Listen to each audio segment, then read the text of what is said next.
Hey,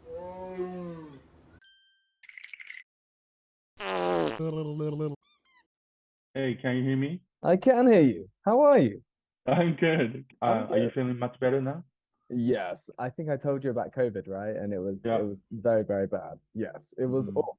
Let's do it. Let's get started. So introduce yourself to everyone. Let's go. Yeah. Well, hey. Hello, everyone. My name is Yuta, and I'm originally from Wakayama, Japan. I've lived in the States for quite some time. I'm currently living in a place called Salt Lake City, Utah. And back in 2002, we had the Olympics held here, actually in the Park City. So I've been here since 2016. And prior to that, I've lived in some major cities like Chicago, San Francisco, and then I also lived in Washington D.C. for a couple of years, doing some volunteer work, not Mhm. going to school or not dating, not doing anything, just committed to doing a 2 year volunteer work with a bunch of young kids that were my age. So I went to college here, down in a place called Orem, Utah, and there's a big, very famous school called Brigham Young University, and it's also known as a Mormon school. But I actually went to community college in the same area, and I originally studied music. I was pursuing to become a professional French horn player, and Mhm. because I started playing the French horn since when I was 13 years old. Yeah. But then I shifted my kind of dream or goal to more like a business oriented. So I changed my major in to accounting. So I studied and I got my degree in accounting. And I've been in accounting field. We call it like public accounting or the field. That's what I did for several years, and then went into industry, worked in like several like manufacturing and construction businesses, and then eventually I went into renewable energy industry where we built solar and wind farms on a utility scale. And then we are now getting into battery storage to store all the energies, like the extra energies that we produce. I like to travel. I like to cook just because there aren't very many Japanese restaurants around this area. So I often cook some Japanese food because I can make it better than what they serve in the restaurants. Okay. Yeah. Interesting. Uh, and then I also swim. I like to swim. And as a matter of fact, I'm with a swim team, Mhm. and we go out and compete. Several swim meets happening during the year. We also travel internationally. That happens once a year, and that's kind of taking up a lot of my time. Yeah. Aside from working every day. So Do you still play the French horn? I did not. When I moved back to Utah, I thought that's something I want to get back into. But Yeah. then around the same time, that's when I was introduced to the swim team, and that was something that I always wanted to do when I was growing up as a kid. Now, was the opportunity, and I got hooked, and I just couldn't stop swimming. So that kind of became my new passion. So I never really picked up French horn again.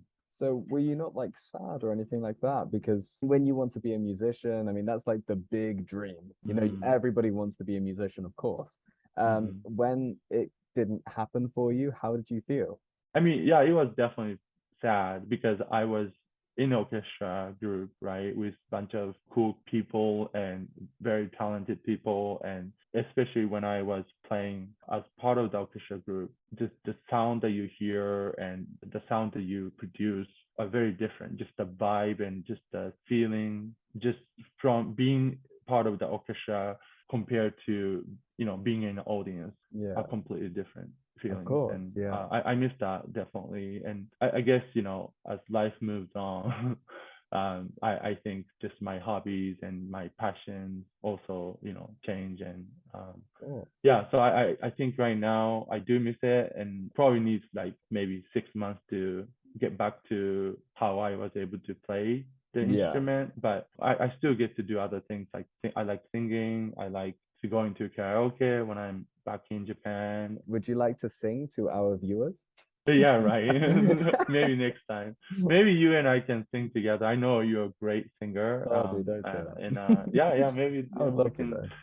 make a separate video. Maybe we can have you sing in Japanese because I know you have a beautiful voice. So Oh, you're too kind. Thank you, buddy. I would love to yeah. hear your voice. I would love, I mean, I would love to see your French horn skills as well. I think Mm, playing orchestral instrument, like if it's the trumpet, the violin, of course, like these instruments are so beautiful, but I'm just so used to like the standard guitar or drums or something. But to play those kind of instruments, I think that's amazing, especially because it's just like like the facials, like it's crazy. It's really interesting to me. yeah, French horn is one of the hardest brass instruments Hmm. to play and well actually to acquire the skill. Yeah, So it took me a while, but I think I was pretty good at it. But then when I was, you know, when I got into university, I met so many talented people, and then they started playing their instrument when they were like 5 years old. So yeah. like they could barely, hold their instruments, and but they have this perfect pitch you can only acquire, I think, when you were like young When you're kid. very young, It's yeah, like learning the language, right? Like I think to be or able to completely get rid of your accent, you kind of have to come to America or go to a foreign country when you're younger. It's easier that way. I think it is much easier, of course. With a lot of the people that learn English now, like let's say if you start in your teenage years, I think Mm-hmm. because you go through so many different feelings at that age, like you go through like Right. anxiety and you're nervous, or let's say you have a teacher and then that anxiety, or if you suffer with depression or something like that, it really does get hard to start. So I think when you are young and you're a child and you're not scared of making mistakes, you're just like, Mm-hmm. you make mistakes all the time. It just doesn't matter. But I think as you get older, when you're a teen and you go into your 20s, I think you get so nervous and you kind of just stop learning altogether because of how you feel, and it comes up in quite a negative way. So I think, well, yeah, the best thing to do is to start really young. And I think now in today's society, in Asian countries, everywhere, everyone kind of learns English at a really young age, I think. I Yeah, completely agree. that's Yeah. cool. So, question time. Are you ready? I think so. Okay, first question. What was your inspiration to learn English? I would say my very first inspiration to learn English or the culture was my dear friend of mine. His name is Bowen, and we actually met in Japan.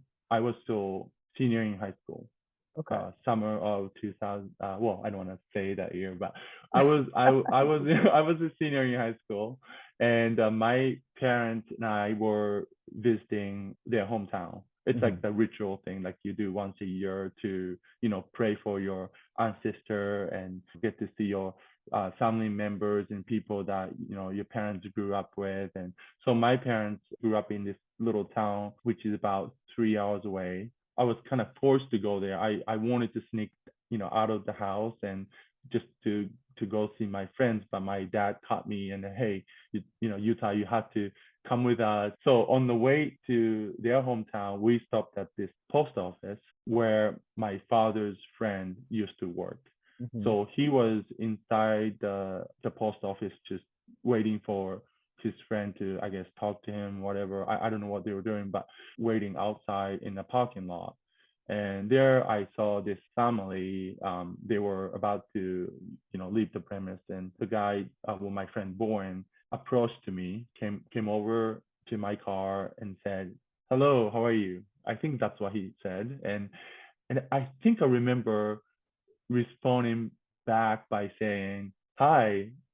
And I think the next thing I said was, "This is a pen." That's This is the a only, pen. yeah, that was the only phrase I knew. I didn't know how to reply appropriately to, how are you? So I was like, "This is a pen. Hi, this is a pen." I think that's what I said. Yeah, it was kind of What? embarrassing, but Well, that's funny. I love it.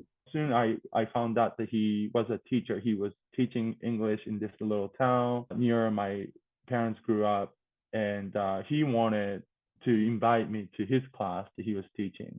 But because we were in a different city, a couple hours away, I kindly declined. Said, Mhm. "Hey, I really want to, but it's too far, and I probably couldn't afford it anyway." Yeah. But I somehow How I old were was you at this I time? was 18. Okay. Hmm. Yeah, so senior in high school. So like that summer, somehow I managed to ask him his number. Say, hey, I know this is kind of weird. I never met anyone from different country or from America. Like, and this is the very first time like speaking in that language. And I think I was the one that said that, and we exchanged our phone numbers, and then we started chatting over the phone Yeah. once, twice a week. Because back then, long distance call was pretty expensive. It was, I think, 80 cents a minute. And Okay. so we could only talk for no more than 15 minutes. Yeah. So we talked about like 30 minutes every week for the next 6 months. Well, you were And speaking then, in English. You said the well, very he knew Japanese, so he ah, actually lived in Japan before he and his family moved back to Japan to teach okay. English. So he was doing this volunteer work for 2 years, like I did, and Okay. so that happened to be in Japan. So he learned how to speak Japanese very fluently. So we were just talking in Japanese, but time to time he gave me some quick English lessons, and that's how I got really interested in learning the language. And Yeah. also, as I got to know him, I also became more interested in the culture, and I really wanted to like get to know him. I really liked him, so that was kind of my first How impression. how old was he? He's 7 years older than me, so he was 27, 26. Yeah, yeah. Yeah, Mhm. yeah, something like Wait, that. 7 years, 8 years old. So 25, 26, yeah? Like you were 18? Well, I was 18. Yeah, something like that. Yeah, Yeah. maybe a little bit older. I think 26 when he decided to move back to the States. So, Do you still speak now, for example? oh, he and I? Yeah. Yeah, yeah, we still talk. We actually talked on the phone a couple of days ago. Wow, okay. That's Um, cool. because he has a couple of kids who are going to college, and two of the kids live in the same area. So he's Okay. actually coming here in October to visit them, and also they're moving to Idaho. So they're gonna stay for a couple of days in Salt Lake City. So we're Nice. actually getting together to have some dinner and catch up. Nah, that's Um, awesome. this is gonna be our first time in probably like 10 years. That's awesome, though. That sounds so Yeah, cool. I love that. yeah, yeah. He Um, said, "Well, I'm fat, so don't make fun of me." I was like, "Well, you still have like month and a half, so just do your best." But that's so funny. I love that. When you say Salt Lake City, is Salt Lake City, is it a safe place? Is it quite a dangerous place? Like, what do you think of Salt Lake City? oh, it's a great place to live. It's Yeah. very affordable still compared to other states, Yeah. and it's very safe. Yeah, you can walk in the middle of the night. I mean, you can't really leave your personal stuff on the street or bikes and cars, and there might be some people who might steal Oh, those, okay. right? Yeah. But in general, compared to other major cities, yeah, Salt Lake is a very safe place. We barely hear people getting killed or That's good then. Okay. yeah, I'm yeah, glad. I'm glad you are yeah. safe. That's the main thing. And I think that's one of the reasons that I moved back to Salt Lake City, just because I knew it would be a safe place, and I'm closer to the nature, and Yeah. um, have my space. Whereas when I lived in the major cities, especially like San Francisco, it's great to be there when you are young, and when you are ambitious to kind of pursue your career. But at some point in time, like when you get older, you have other priorities, health, Yeah. like other stuff, right? Like Of other than course. just making money and getting promoted. I think Yeah. people start thinking differently. So that's why there are a lot of people moving here from California and New York, and that's happening all over the states. People Ha moving to more like a countryside. have you ever like experienced anything bad while living in America? Has anything bad ever happened to you? Have you ever like had any crazy experiences or that? No, really? That's awesome, Yeah, man. I maybe I was oblivious to things stuff happening like that to others, but yeah, I never really had bad experience. I always had positive experience.